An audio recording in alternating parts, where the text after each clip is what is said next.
Welcome to KRWG Public Media's Election 2025 Candidate Forum for Las Cruces Public Schools Board of Education, District 2. I'm KC Counts. Candidates for this position are Kristina Moore and Pamela Cort. Kristina Moore was not able to join us tonight, citing an emergency. Since there is only one candidate in attendance, rules for the forum are that the candidate has 2 minutes to answer each question, and the candidate should not mention their opponent by name.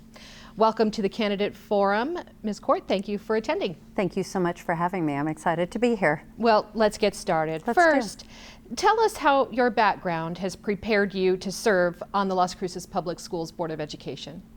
Thank you. I have spent my whole life in education.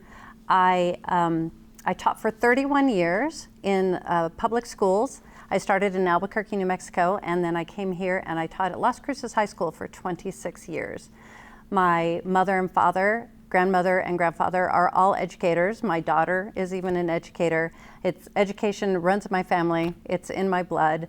I've served on the school board for 4.5 years, and I'm hoping to continue that service for 4 more years. All right, thank you.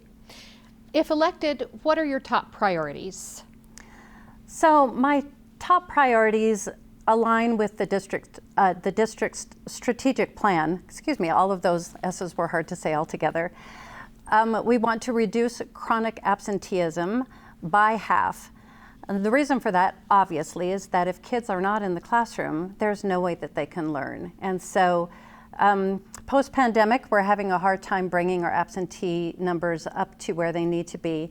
So that is a big goal of the districts and the board, to make sure our students are at school safe, happy, and learning.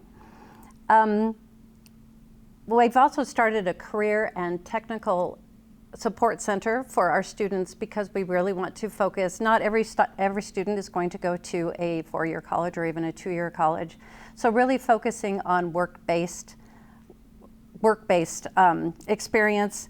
We also have a family support center that helps families who need support services. And so working with all of those just to make sure that we're servicing the needs of all of our students and making sure that our students' achievement levels are rising. We meet the students where they are at, we set growth targets for them, and we want 100% of our students to reach their growth targets. You mentioned chronic absenteeism and the effect that the pandemic had on that. How much of that was happening before the pandemic? How much do you attribute to the pandemic? And do you think there would be something that you would do differently in the face of another global pandemic should one happen? Oof. Yes, absolutely. So I'll start with the last part of that question and say, we found that online learning was not reaching our students as it should. And so I think that it was a great opportunity for us to just reconfigure education, but we were just trying to deal with the day-to-day stuff that we were just trying to make it from one day to the next. And so I think that if we're forward thinking and if something does happen where we can't get the kids in the classroom, that we can work together to create solutions, pods or whatever, so that children can learn, because they learn better when they're together. We are at 30% chronic absenteeism, which before the pandemic, I honestly couldn't tell you. I don't know, because I joined the board during the pandemic, so I honestly don't know what we were before that. We were at 33%, now we're at 30%, and we're hoping to decrease it even further. And I think that the pandemic has truly done a number on our society and on our kids, and it's taking a long time to recover from all of that. So kids didn't see the importance of schools, families maybe didn't see the importance of schools, and it's bringing back that awareness that education, whether it's career and technical, whether it's a college bound, education is important to move forward in society. What do you see as the biggest challenges in retaining and recruiting high quality educators, and what solutions would you advocate for as a board member? So as a board member, we are in charge of policy and budget, basically. And so it's making sure that when we budget our funds, that we have enough funds to pay our teachers sufficiently. Since I've been on the board, teacher pay has increased dramatically, and that's been a really great a really great tool to keep and retain teachers. Now we're getting teachers coming in from Texas, whereas before we were losing New Mexico teachers to go over to Texas for better pay. It's pay and benefits, and right now we have most of our teachers, 80% of their insurance is paid by us and only 20% by them. We're trying to move it to 90-10 and hopefully 100%, but that also depends on funding from the legislature. So it is pay and benefits, but it's also respect for the teaching profession. Teachers get blamed for a lot of things that are certainly not their fault. They are educated to be educators. They know what they're doing, and I think we need to have a shift in our society where we understand the important role of teachers, how much they're invested in what they do, and giving them the proper respect and proper pay. How do you think the Board of Education could educate the public about educators? Oh, that's a great question.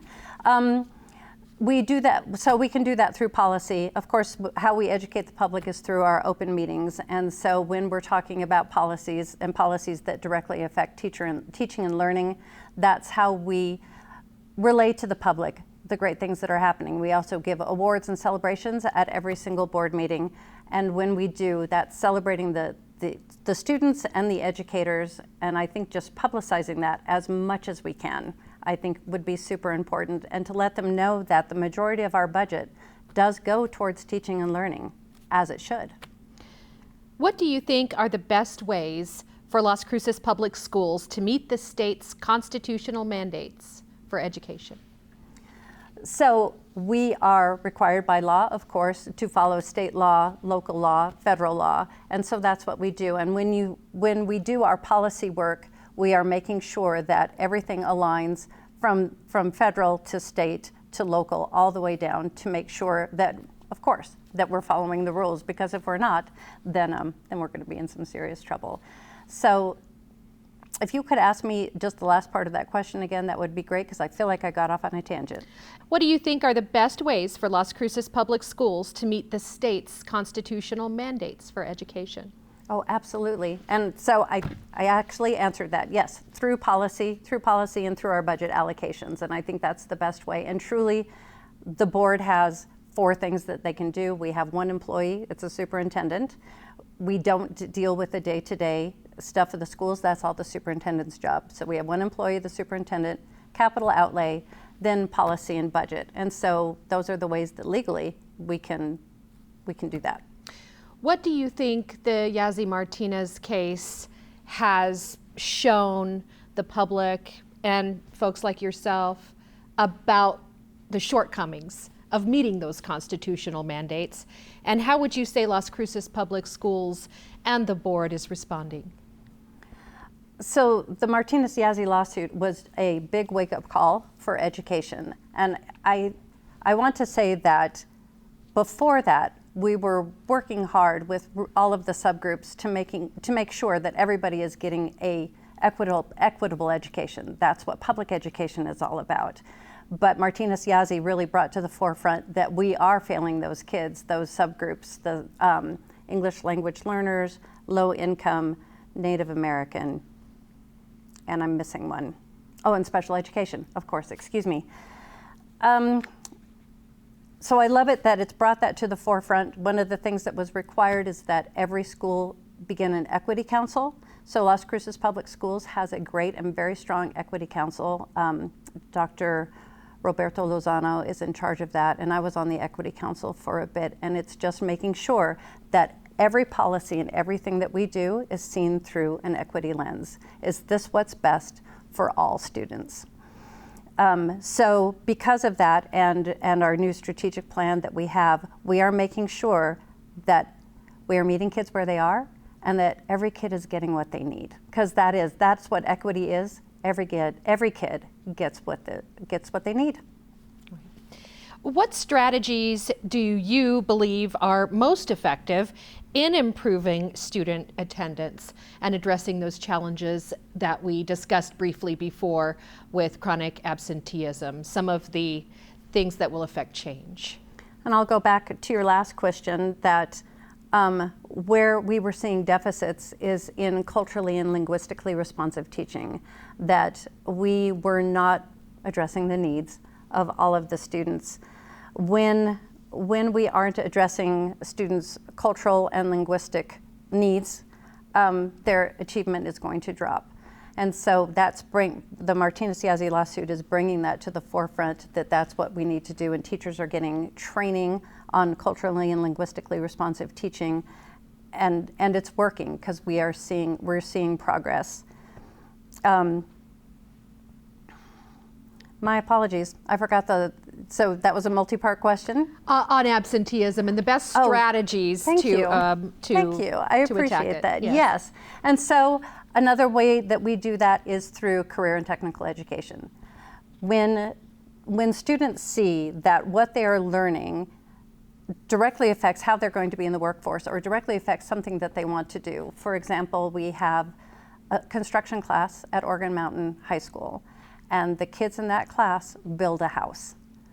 They are understanding why they're learning algebra and geometry, why things need to move the way they do. They are learning how to work with each other to create something. And it's so cool. I get all excited about it because it's really cool. So we have all of these, and kids can get placed in jobs where they are seeing real world applications to what they're learning. And that's what we are bringing more into the public schools, and it's really exciting. How do you believe the district and the board should support student mental health in Las Cruces Public Schools? And what strategies would you use to secure resources if federal support is limited? And I'll start with the first part of that. When we met with the legislature in January, the board went, the legislator said, I think I'm throwing some people under the bus, but they said that they have money and they can supplement should things come down the pike that are going to directly affect educational funding. And I'm hoping that we can go back and talk to them and say, hey, we need additional funds for these things. How we support student mental health is that we have student-based health centers in many of our schools that are available to families and to students for both the physical and the mental health. We also have 7 community schools, and the community school model is that, of course, it's community-based. That Lynn Middle School is one of our first community schools. They have dental services for families. They have rent assistance. The community tells us what they need, and then we go out and find the resources and find those community partners to help that school. And so through that, we are helping students' mental health. We are looking at social and emotional learning, so that we have the Leader in Me schools where students are learning about leadership.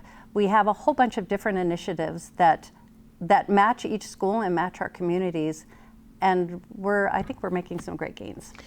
How do you think the district should be addressing the possible harms of social media when it comes to student mental health? Oh, that's a tough one.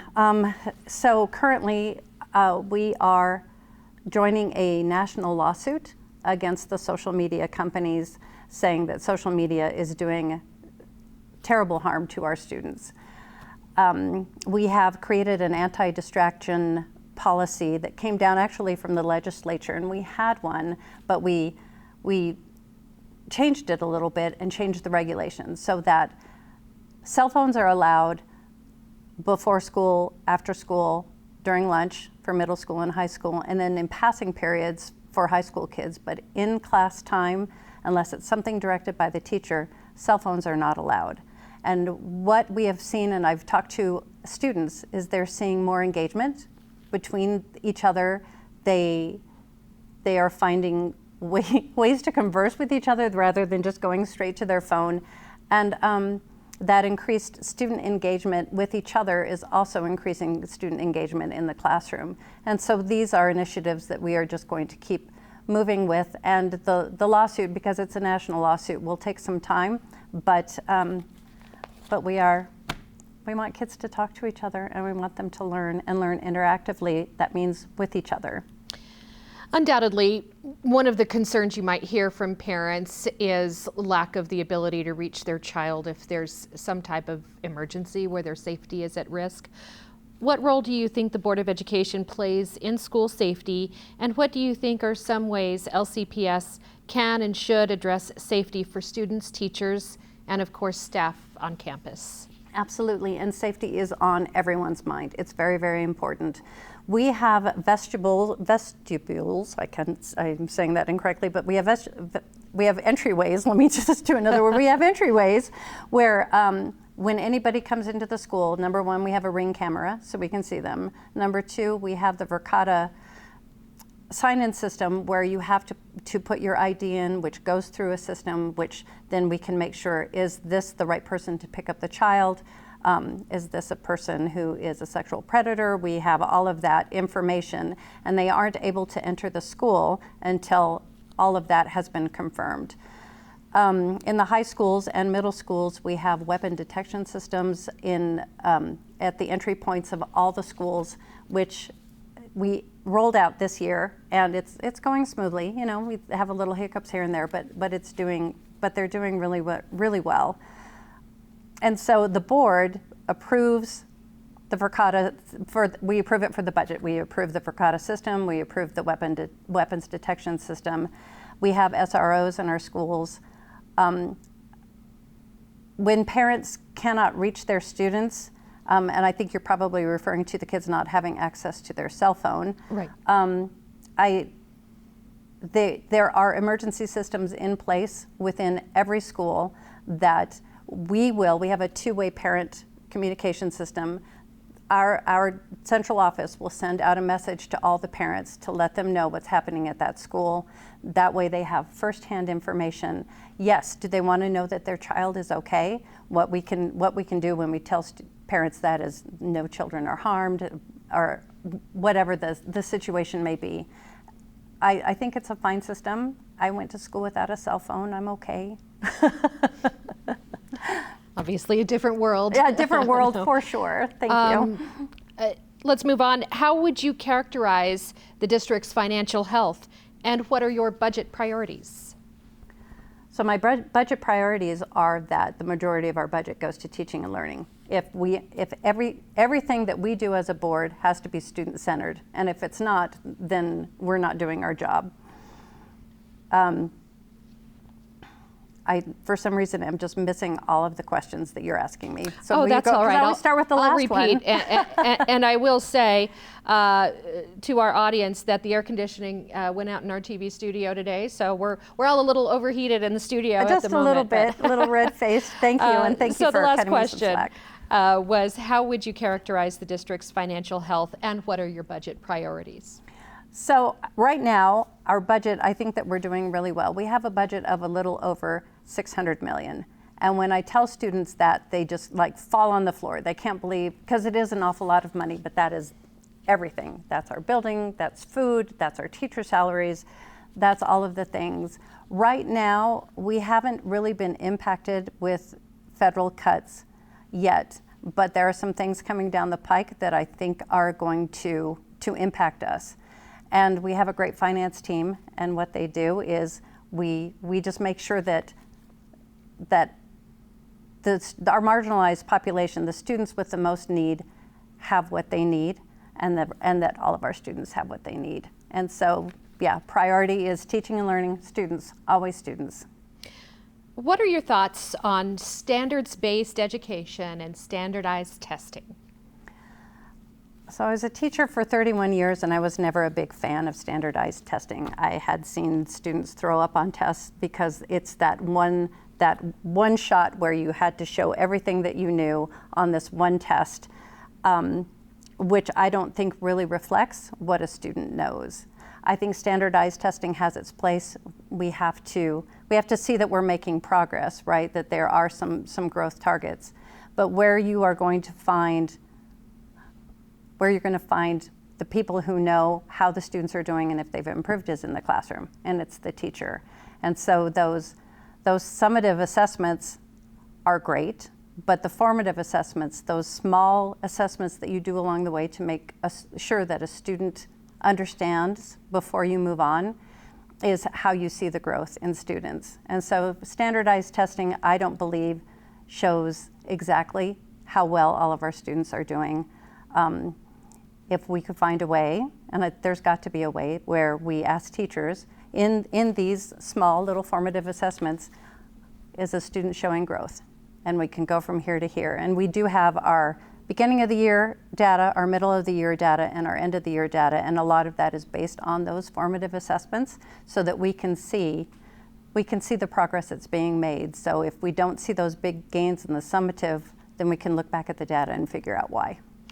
Many students in Las Cruces Public Schools may come from families with mixed status, be undocumented themselves perhaps. What should the Board of Education's position be on support for those students? So we do have a policy in place for our immigrant students, and as a school district, with FERPA, we are not allowed to ask students' immigration status or their family's immigration status. We do not have those records. Any student that comes to us, we teach them, and we teach them all. So through our policy, we do have regulations so that if an officer comes into the school looking for a student, we make sure that they have the proper documentation. If they don't have the proper documentation, we are not letting them into the school. And actually, we don't let them into the school until the superintendent's office has been notified. So every secretary, every front office person has this list, this protocol, so that we can protect our students and make sure they stay in school.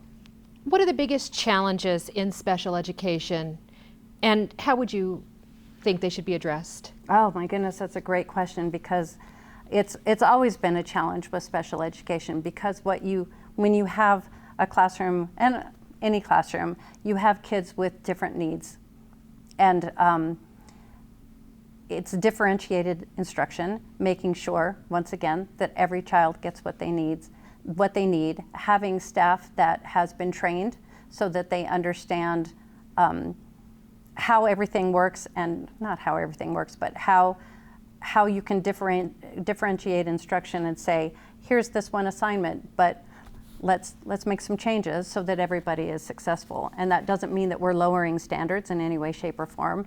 It is, once again, meeting the students where they are. And we have a large turnover in special education staff because it is a very difficult job. And so I think with increased training and support, we'll be able to keep special education teachers in special education longer and then see great results. How can or should the Board of Education protect and support all extracurricular activities equally? I love that question, because that's the heart, one of the things that's very important to me.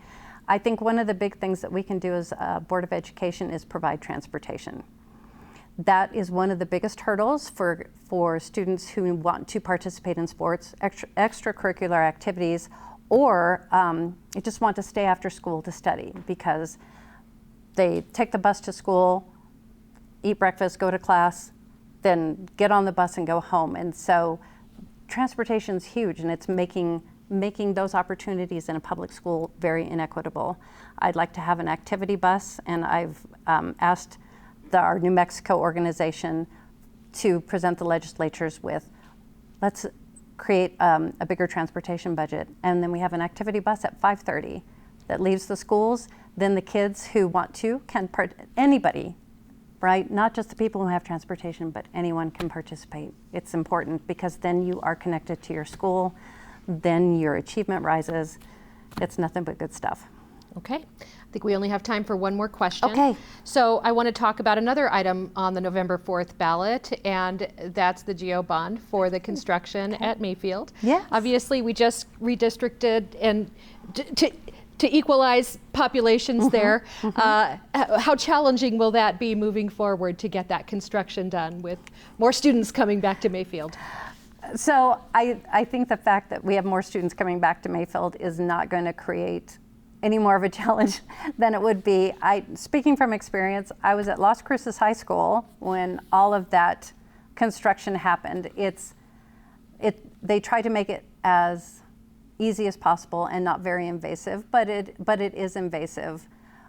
And the problem is the kids who are there at school now aren't going to see the results, which is a bummer. So I hope they come back, because we'll do it in phases, as you do with all construction projects. And I support the GO bond. It's amazing. Please vote yes, because it's going to give us the money that we desperately need for Mayfield. We just had a student come in and talk to us on the dais, and she was telling us that upstairs there's a floor that's kind of wavy, like you go up and down, and one teacher has to sand their door often because the school is sinking. So let's get Mayfield fixed, and it won't raise your taxes. Please vote yes for the bond, which is not just Mayfield, it's HVAC systems for other schools, it's other things that we need, but the majority of that money will be going to Mayfield. All right. Candidate for Las Cruces Public Schools Board of Education in District 2, Pamela Cort, thank you very much for participating in our candidate forum. I so appreciate you inviting me. Thank you so much. And thank you for watching. You can watch all our candidate forums and interviews as they come in at krwg.org, and you can find voter information at votenm.org. Election Day is November 4th.